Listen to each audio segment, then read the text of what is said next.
up, tribe? How you guys doing? Go ahead and hit that subscribe button, and I hope you like this video. So this video was late, but it's here.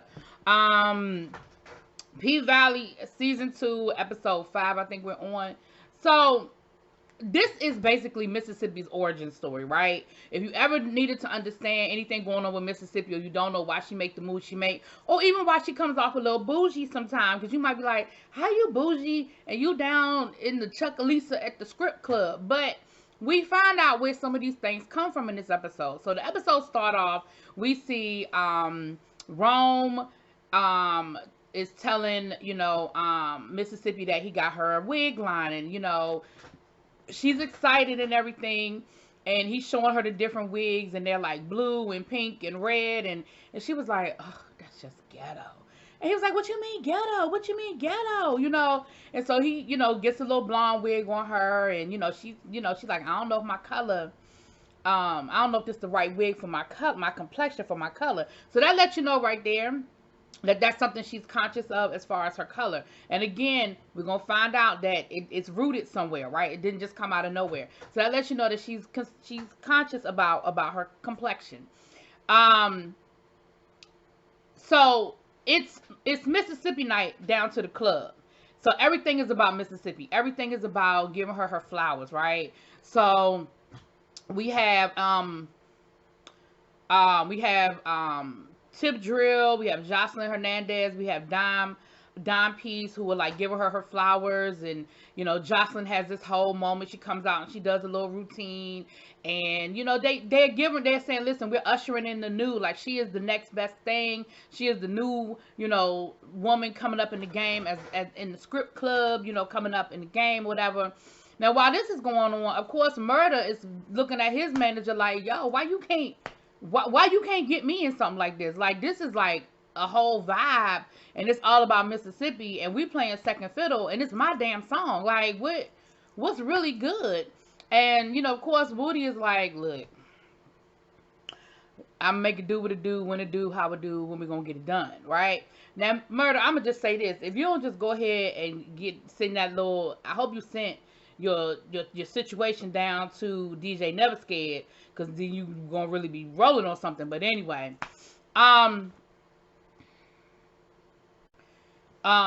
and of course Big Teak and Lil Murder, they got tension. We know what their tension is all about, okay? Because Big Teak wanna know who the hell Clifford is. Okay, so we know where that's coming from. Now, at this moment, we get a flashback. We flash back to Mississippi in high school. She's trying out for the cheerleading team, and she tried to do a stunt that didn't go so well. She fell down, and one of the guys that's her spotter is the guy that she is now with. So we're seeing how they hooked up and how this whole thing is going down. So we also found out that she has 2 stepsisters who are light-skinned. They're lighter than her. And one of the sisters tried out for the cheerleading team. And, of course, she did it perfectly. And she ended up making the team. Mississippi didn't make the team. And, oh, boy, he's gassing Mississippi up, talking about, well, I think that you should have tried to stunt again. You might have made the team. I think you would, I think you should have made it, Basically, I think you're beautiful. He coming up to her. He coming on to her, whatever. So later on, we see one of the guys from the football team come up to Mississippi, and he's trying to talk to her, and she kind of blows him off, and he starts talking about her. He's like, how guys do when you don't show them no attention, then all of a sudden you wasn't this, you wasn't that, you just a bitch, yada yada yada. And so he kind of came at her like that, and of course he talked about her not being pretty, and made insinuations about her skin tone and things like that. So of course here come old white boy again, and he's her knight in shining armor, and him and the dude from the football team end up getting into it. Because, of course, he makes comments at him about being a cheerleader. Like, you just an old cheerleader, yada, yada, yada. So they end up getting into a fight. And, baby, when I say he whoops they ass, he don't just whoop the dude ass that was talking shit to him. When they tried to break up the fight, he whooped the 2 people's ass that was trying to break the fight up, okay?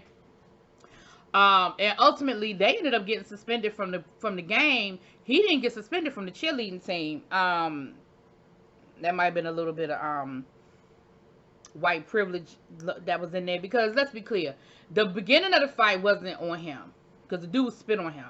And I don't care what nobody say. If you spit on me, we fighting. That's it. But the two dudes that tried to break up the fight, that was unnecessary. They was just trying to break the fight up. You didn't have to whip their ass too. So I feel like everybody should have got suspended. If I'm the principal, they all going home, okay? But again, there are a lot of themes in this episode. We have colorism. We have racism. They show the color lines within the school. They talk about the fact that there's the winter dance. There's the one that the school holds, and then there's the one that the white parents have for just the white kids to attend. So there are a lot of things. We have insinuation of some molestation going on. So there are a lot of themes of domestic violence. A lot of themes in this one episode. This episode had a lot going on in it. So later on we see Mississippi going home and it's raining, and of course she's trying to protect her hair, honey. She's trying to protect her hair. And he comes along in his little Prius. The Prius he's still driving to this day, and he picks her up and ends up taking her to get something to eat. And of course, while they're at the diner, they're at was it Tits Totes? That's the diner that they always seem to go to. Who is the waitress? Child Patrice. Pastor Patrice, before she became Pastor Patrice, she was down to the diner, child, and still being Patrice, child. She's still being Patrice. Now, while all of this is going on, we also see that she sort of has a whole Cinderella situation going on at home.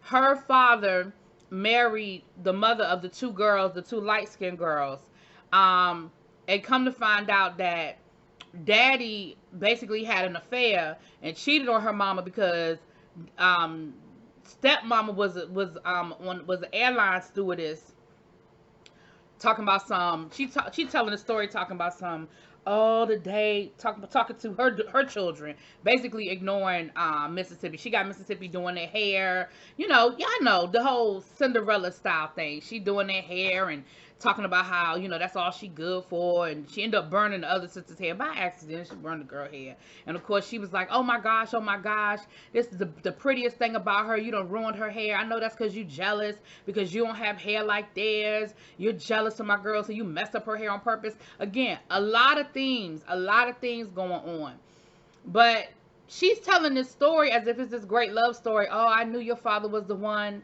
when I handed him a drink when he was on his plane. And Mississippi talking about something. Do you not remember that you handed my mama a drink first? So like he was whole married. And she was like, you don't know what you talking about. Kids don't understand these things.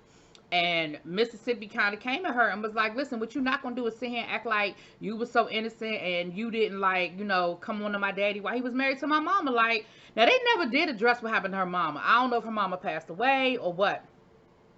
But Daddy is not home a lot. He is away on business. And again, what we see later on in this episode is Daddy, they say the way you get him is the way you lose him. Daddy is stepping out on the stepmama now, right? Well, that's how you got him. So, oh well. So too bad, so sad for you. So,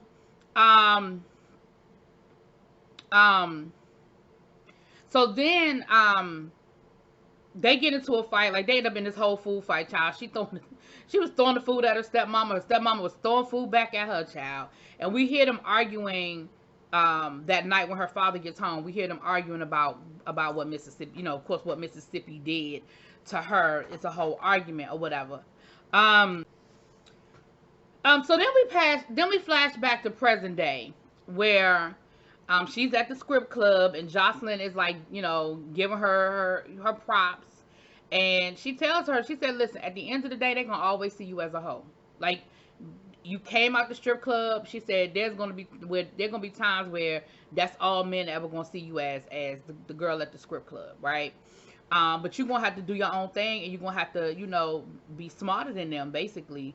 And she ends up giving Mississippi the card to her hotel room, talking about, come and see me. And she said, what, you want me to dance for you? You want me to give you a private dance? She was like, no, I'm just saying you might want to talk to a bitch about how the business really go down, right? So of course Mississippi is just excited. She was like, oh my goodness, like I got my flowers, from the baddest in the game, from the Puerto Rican princess. And of course we have, we see Mississippi perform and everybody just thinks that she is just the bees naives, honey, and she is floating on a dream. She is living her best life. So then we flash back to the night of the winter ball. Now remember, I told you that the winter ball, they have two different dances. They have the regular dance at the school, and then they have the all white dance that, you know, the white parents did, because I guess they didn't want their kids going to a dance with black kids. So of course her two light-skinned sisters got invited to the dance, and she didn't.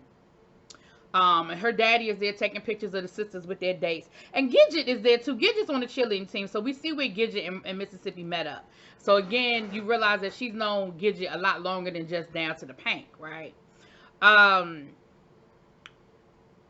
So the daddy is taking pictures, and he asked Mississippi, "Can you take a picture of all of us?" And again, we see we see something alluding to something unnatural going on between the daddy and the stepsister, because the daddy goes to put his arm around the stepsister and lean in close to her, and she sort of leans back and she's kind of looking at him like she's real uncomfortable. And Mississippi sort of realizes and is like, "Oh, okay, I'm kind of seeing something here." They never really go back to it. They don't touch back on it. But again, they're just weaving all of these themes into what Mississippi grew up with. So all of a sudden, white boy shows up with a dress for her and a corsage. And he's inviting her to the white people's dance, right? And Mississippi, you know, puts the dress on and she shows up. And of course, she's the only black girl there because it's the white only dance. And of course, they have a great time, you know. His mama looking at them funny, you know, sideways, because of course his mama is like, "What the hell did my son bring up in here? Like, what, excuse me, hello, what's going on?" And then of course we see, you know, what's going on at the other dance. You know, we see her sisters dancing, having a good time. We see Gidget there with her little black boy, you know, having a good time, and you know, all that good stuff. So they're showing they're showing the contrast of the different dances. Now, after the dance is over, Mississippi and old boy in the back of the Prius, and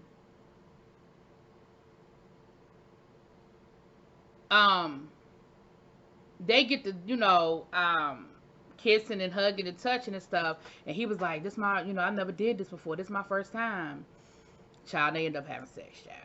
Now, what we also found out is that his daddy really ain't all that keen on him being a cheerleader. He said, "You know, my dad assumed, you know, that I was gay or whatever because I'm cheerleading, but I just like cheering. Like, you know, I didn't want to play football."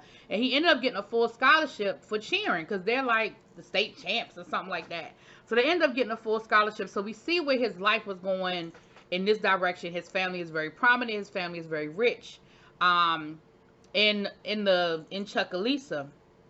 And so of course they have this, you know, great romance until what happens? Child, she end up pregnant. And this is where things end up going left. He doesn't go to college. His parents kick him out. His parents disown him because he done got the black girl knocked up. Her daddy actually helps them get by where they live is a duplex that their father actually put the down payment on to help her out.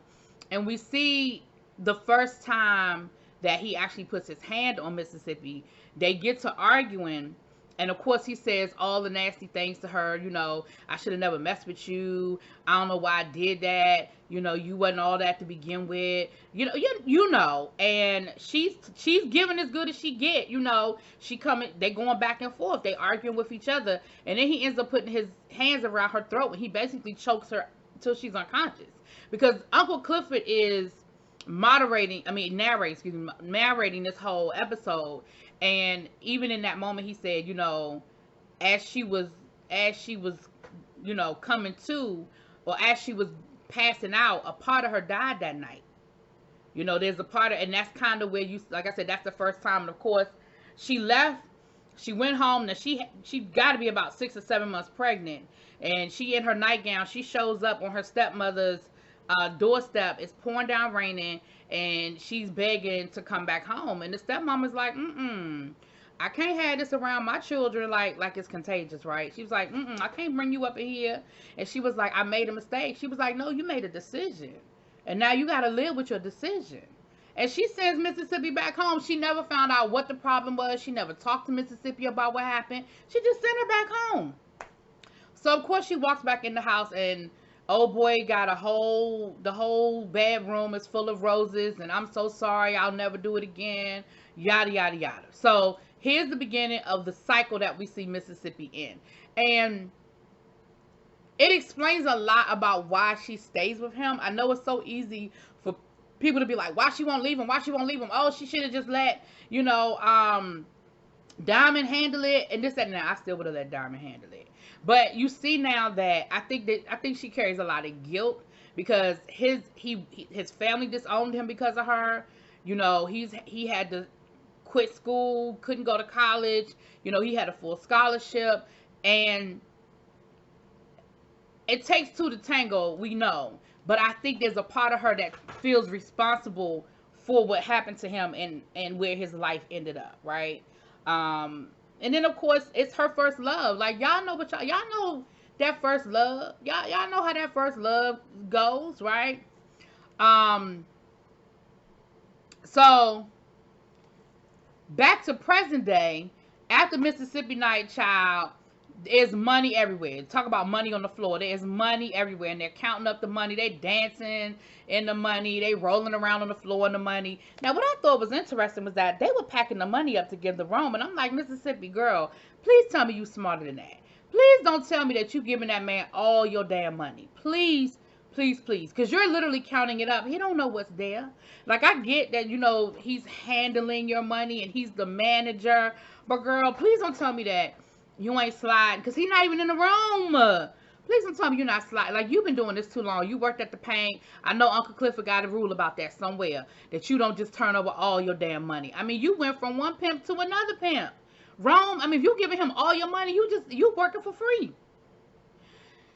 Anyway, Teak still in his feelings. He mad at him and Murder going back and forth. And of course, the only people in the room, because Rome isn't there, Woody and Mississippi are in the room, and they giving each other this look like, are they fucking? And he was like, yeah, I think they are, and so he Big T runs out, he in his feelings. Murder go after him. And so Mississippi and Wuda ended up having, a decent conversation. So Rome comes through, and he got all of them like rooms, like suites, at the hotel. And of course, Murder is like, he appreciative, but Big T is like, I don't need nothing from you. Like, I don't need no handout from you. Cause Murder was like, all right, let me slide through that Jocelyn party. And Rome is like, you can't come to that party. Like, that party ain't for you. Like, nah. And he was like, what you mean? Like, he said, basically that's for Mississippi. Like, nah, y'all can't come. And so, see, Murder was like, well, damn, why we can't, like, what's up with that? And Big T was like, you know what? F you and F this, and I don't need your handout. I'll sleep in the car. And he throws the room key back at Rome. And of course, Rome was like, whatever, I mean, that's on y'all. If y'all want to sleep in the car, you sleep in the car. I don't care. And he basically tells Mississippi, finish counting this money up and come on. And Big T is trying to tell them, like, y'all really see what's going on here? Like, y'all don't understand. Y'all not going to acknowledge what's going on here. So Mississippi, everybody ends up running out. It's just Mississippi and Rome. I mean, Wuda. And Mississippi is like, don't worry about it. I'll get a key for y'all. I'll get y'all in. She said, y'all just sit tight, while I handle it. And Rome is Woody is looking at her, and she is like, what?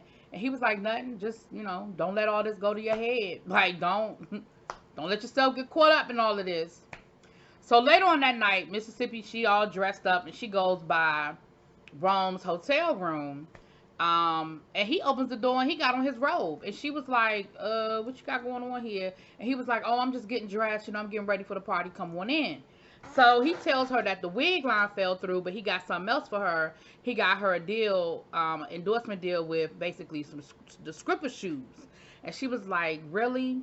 She said, there's really not a big market for this. Like, everybody buys wigs. Everybody buys lace fronts. But it's only a select amount of people that's going to buy these shoes. And again, you see that she has a mind, and that she understands business, and she understands like supply and demand, and that she will be limited. Like, she gets it. And Rome is basically playing her like she's stupid. Like, don't even worry about it. I got you. I got you. So, she took him the money, which again, Mississippi, I hope you did not give him all the money in that bag. Okay. Um, so she went to go, try on the shoes. She got on her little stripper outfit. And Rome ends up coming in the bathroom, and he starts like taping her, and she was like, "What are you doing? Like, stop!" And he was like, "Don't worry about it. Don't worry about it." He was like, and he's clearly high as hell. And then his robe is open. He's naked underneath. And she was like, "Yo, what are you doing? Like, close your robe." And he was like, "Oh, what? Oh, what, you don't want to see this? Oh, you too good for this?" And basically, he ends up coming on to Mississippi. And Mississippi is like, "Yo, stop. This is not what we do. Like, that, this ain't it.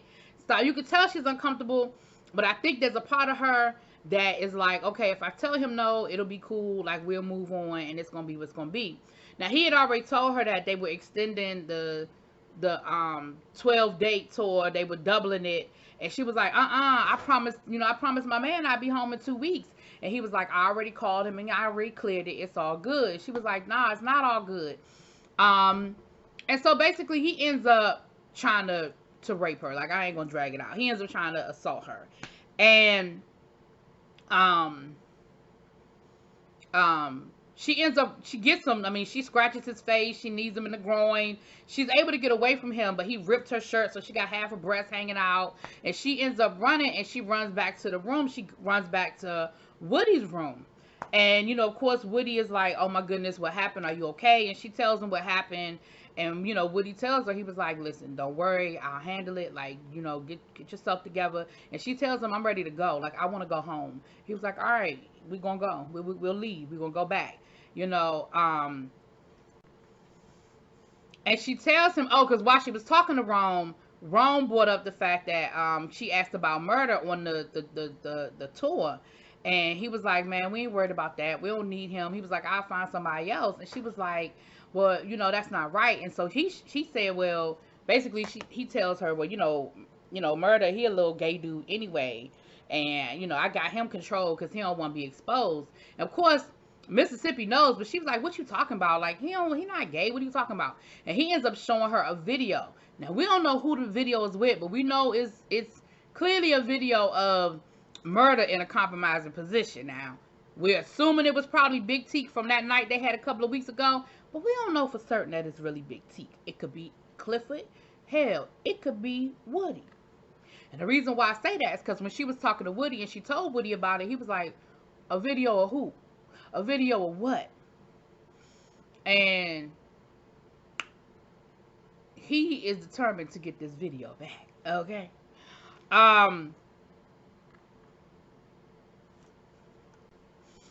So we see Mississippi back home, and did I realize that Mississippi had 2 kids?